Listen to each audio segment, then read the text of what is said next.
ছাত্র রাজনীতি বাংলাদেশের টোটাল ইতিহাস ঐতিহ্যের সাথে জড়িত এবং বাংলাদেশে যতগুলোই বড় আন্দোলন হয়েছে এবং বড় ধরনের বাংলাদেশে অর্জন হয়েছে সেখানে ছাত্র আন্দোলন এবং ছাত্রদের ভূমিকা বেশ মুখ্য ছিল এবং সর্বশেষ জুলাই আগস্ট আন্দোলনটাও কিন্তু বিশ্ববিদ্যালয় ক্যাম্পাস থেকে শুরু হয়েছে, ছাত্রদের মাধ্যমে শুরু হয়েছে।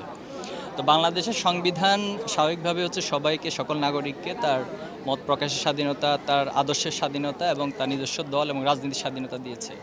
কিন্তু বিগত ফ্যাসিস্ট আমলে ছাত্র রাজনীতিকে কলুষিত করা হয়েছে এবং আপনি দেখবেন যে এক ধরনের গোলামির তন্ত্র কায়েম করা হয়েছে। গেস্ট রুম, এরপরে হচ্ছে গণরোমের নামে টর্চার সেল তৈরি করা হয়েছিল, জোর করে নিজেদের কর্মসূচিতে নেওয়া হতো।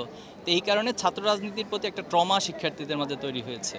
বিশেষ করে জুলাই আন্দোলনের যে 9 দফা ছিল সেখানে লেজুর ভিত্তিক ছাত্র নিষিদ্ধের প্রসঙ্গ কিন্তু সেটা এসেছিল এবং 5ই আগস্টের পরে ছাত্র শিবির আমরা একটা ইন্টারনাল সার্ভে করেছিলাম প্রত্যেকটা ক্যাম্পাসে ডেটা নিয়ে। তো সেখানে আমাদের কাছে উঠে এসেছে প্রায় মোর দেন 80%-80%-এর বেশি শিক্ষার্থীরা আসলে ক্যাম্পাস ছাত্র রাজনীতি চায় না। তো এটা আমাদের জন্য বেশ ডিফিকাল্ট ছিল এই সিচুয়েশনকে আস্তে আস্তে করে একটু স্বাভাবিক করা। এবং ছাত্র শিবির আপনি দেখবেন 5ই আগস্টের পরে আমরা যে কার্যক্রমগুলো ক্যাম্পাসে পরিচালনা করছি, বিশেষ করে ছাত্র কল্যাণমূলক কার্যক্রম, সেবামূলক কার্যক্রম, শিক্ষার্থীদের ক্যারিয়ার এবং একাডেমিক ওরিয়েন্টেড কার্যক্রম, ক্যারিয়ার গাইডলাইনমূলক কার্যক্রম, এই সব কিছু মিলে শিক্ষার্থীদের মাঝে একটা আস্থার জায়গা তৈরি হতে শুরু করেছে। কিন্তু দুর্ভাগ্য হচ্ছে আবারও কিছু কিছু দল অথবা অনেকের পক্ষ থেকে সে আগের ফ্যাসিবাদী ধারার রাজনীতি চর্চা অথবা এক ধরনের আধিপত্যবাদের মানসিকতার চর্চা, এটা আসার কারণে আবার সে মানে ভীতিটা সবার মাঝে কাজ করছে, একটা ট্রমা কাজ করছে।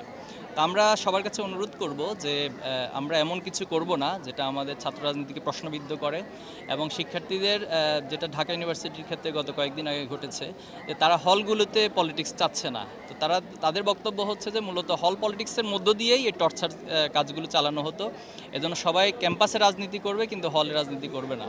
তা আমরা শিক্ষার্থীদের এই দাবির কাছে এবং তাদের যে চাহিদা অথবা তাদের যে সেন্টিমেন্ট, এটার প্রতি সম্মান রাখি, যেহেতু মেজরিটি সেটা চাচ্ছে না।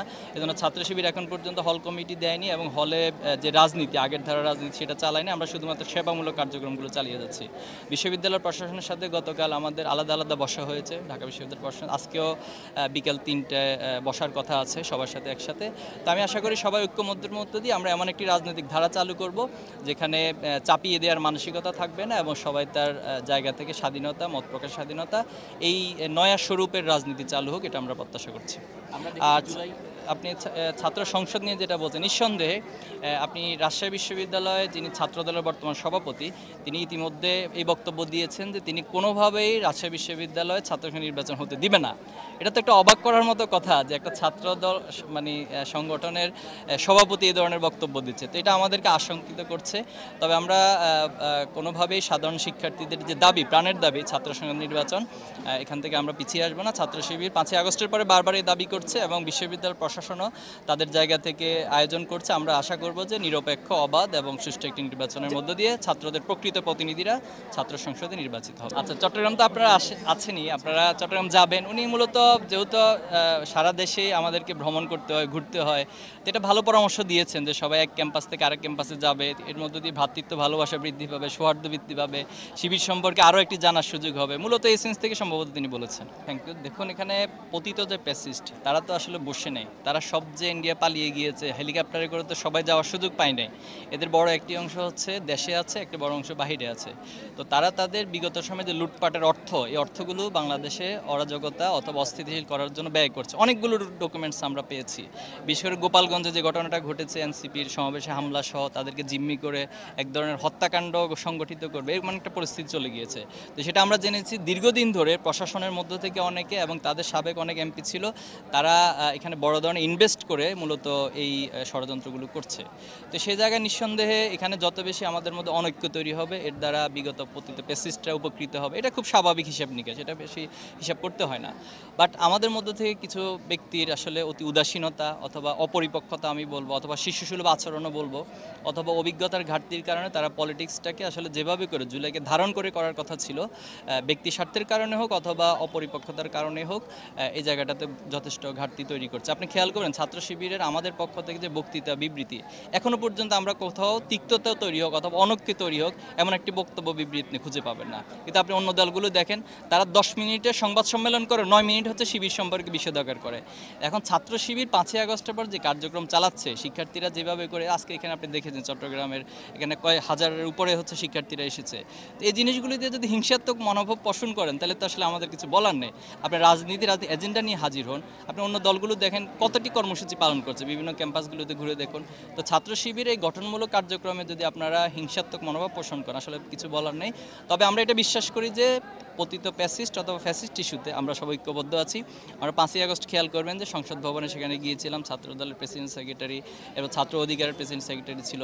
তা আমাদের মাঝে আসলে পার্সোনাল জায়গা থেকে সৌহার্দ্যপূর্ণ এবং খুব আন্তরিকতাপূর্ণ আমাদের সাথে কথা হয় নিয়মিত।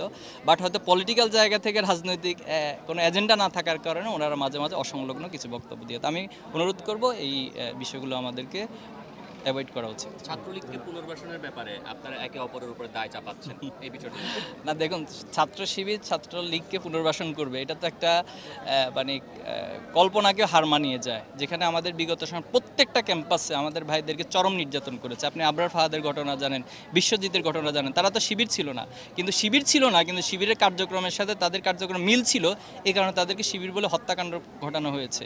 এবং আমাদের এরকম হাজার হাজার কেস আছে যে ভাইদেরকে টর্চার করেছে, তাদের হাতের নখ উঠে ফেলা হয়েছে, অনেকে চোখ নষ্ট করে ফেলা হয়েছে, অনেকের হাত পা নষ্ট করে ফেলা হয়েছে, পঙ্গু করে দেওয়া হয়েছে। তো যেই সংগঠন আমাদেরকে এভাবে নির্যাতন করেছে তাদেরকে আমরা পুনর্বাসন করব, এটা তো মানে পাগলও বিশ্বাস করবে না। কিন্তু আমরা অন্য সংগঠনগুলো আপনি দেখবেন যখনই তাদের কমিটি পাওয়া, যেমন ছাত্রদল সম্প্রতি যে হল কমিটি প্রকাশ করেছে, আমাদের প্রাপ্ত তথ্য মতো এখন পর্যন্ত 54 জন যারা ইতিপূর্বে ছাত্রলীগের বিভিন্ন কমিটিতে ছিল, তাদের নামগুলো এখানে উঠে এসেছে। তো এখন দেখুন, এগুলো তো মানুষ অবজার্ভ করছে, জাজমেন্ট তো এখন সবাই করতে পারে। এতে কিছুক্ষণ আগে ক্লাস 2 এর একজন শিক্ষার্থী আমাকে যে কমেন্টটা করেছে, সে ফেসবুকে সবসময় দেখে, ফেসবুকে সব অবজার্ভ করে, এবার আমার সাথে ছবি তুলে বলতেছে ভাই আমার এই ছবিটা আপনি স্টোরিতে শেয়ার করবেন। তাহলে ক্লাস 2 এর একজন বাচ্চা শিশু যদি এখনো এত সচেতন হতে পারে অনলাইনে, তো বাংলাদেশ সাধারণ শিক্ষার্থীদেরকে বোকা মনে করা তো উচিত না। আমরা